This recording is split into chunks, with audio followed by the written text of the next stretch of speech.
Pak Ustadz itu minta saya supaya diwawancara, di interview lah untuk di video kan. Pertanyaan pertama dari para ustadz itu pada saya, mengapa sih Bapak ini non muslim kok mau tergerak untuk ikut SLC?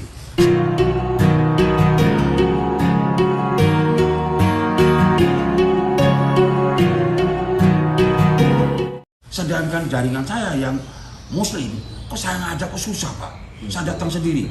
Loh, kok Bapak bisa non muslim bisa bawa orang muslim ke sini? Kok saya orang muslim kok nggak bisa bawa orang-orang saya sama muslim ke sini?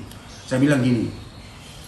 Jawaban saya Pak, satu-satunya bisnis direct selling di dunia, satu-satunya yang mengajak para distributornya tidak hanya untuk sukses secara dunia, tetapi juga harus sukses secara akhirat. Artinya Anda jalankan bisnisnya sekaligus dengan spiritualitasnya. Itu cuma satu-satunya PT BES Pak.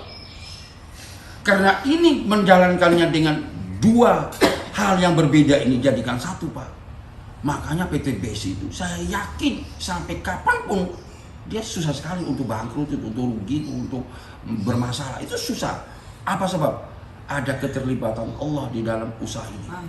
Makanya Anda tidak heran dalam waktu kurang dari 3 tahun atau 4 tahun sekarang ini, seperti Pak Analis barusan ngomong, itu sudah ada ribuan orang sudah berhasil melalui PT BES ini, dan ribuan orang ini menyadari bahwa hasil yang beliau terima itu adalah pertama-tama kebesaran Allah yang mengantarkan mereka menjadi berhasil, dan mereka kalau sudah berhasil, bagaimana keberhasilan yang diterima itu mereka juga harus berikan kepada orang lain.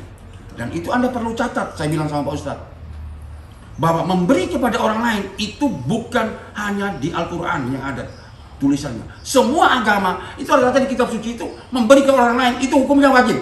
Karena apa? Rezeki yang kita terima itu sekian persen itu bukan milik kita, milik orang lain. Pertanyaannya, kita sudah berikan apa belum? Ternyata hampir 90% saya yakin belum bisa memberikan itu dengan berbagai macam alasan.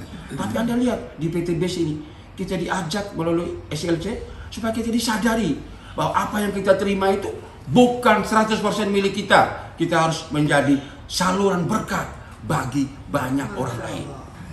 Wah, ini yang menarik. Lalu yang kedua, dia nanya sama saya, si Pak Ustadz ini. Lalu apa yang membuat Anda sebagai seorang pengusaha kok mau jalankan masuk di PT BES?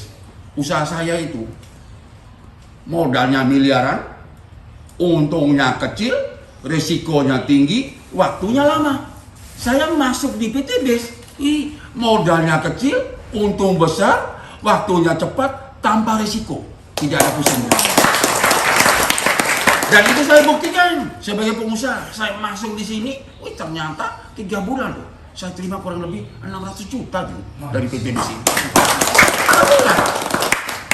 Makanya dengan marketing plan PT BES yang begini mudah, yang ownernya berusaha untuk menolong banyak orang terlepas dari hutang dan riba ini, sebenarnya saya boleh katakan itu, kalau orang tidak berhasil di PT BES itu terlalu bodoh-bodohnya orang itu. Beneran. Orang ini tidak mengerti nih, orang ini perlu banyak belajar. Kenapa? Anda mau cari semua direct selling yang ada, yang sudah pernah ada di Indonesia ini, secara marketing plan, secara produk pun tidak ada loh yang menang dengan marketing plan-nya PT BES. Tidak ada yang menang. Nah, kalau Anda tahu sudah marketing plan terbaik, bisnis yang dinyatakan syariah, produk terbaik, kerjanya dibantu oleh tim leader, lalu di mana sulitnya? Tidak ada sulitnya, sepanjang orang itu mau. Tapi yang paling kita harus ingat, Anda kalau masuk di PT BES ini, Anda jangan mau cari bagaimana saya untung, tapi pikirlah bagaimana orang lain itu bisa untung. Orang lain itu bisa sukses. Dengan Anda membuat orang lain sukses sebanyak mungkin, otomatis Anda pasti lebih sukses. Jadi teori gampangnya, lalu ngapain Anda pusing-pusing pikirin dirimu sukses? Pikirin aja orang lain sukses. Dakwah aja sebanyak-banyaknya. Buatlah mereka bisa lunas hutang bebas riba semua. Semakin banyak orang yang lunas hutang bebas riba, terima ribatnya, pasti kita jauh lebih banyak daripada orang-orang itu semua. Contohnya banyak. Saya kayak Pak Adan Haris ini terinspirasi buat saya. Atau janganlah kalau Pak Adan Haris terlalu jauh. Contohnya orang sebelah saya yang saya bilang berapa waktu lalu. Ya, berapa waktu lalu saya remehkan beliau. Saya usir kenapa? Saya pengusaha yang datang. Ibu rumah tangga. Satunya pensiunan pegawai negeri, satunya pegawai negeri.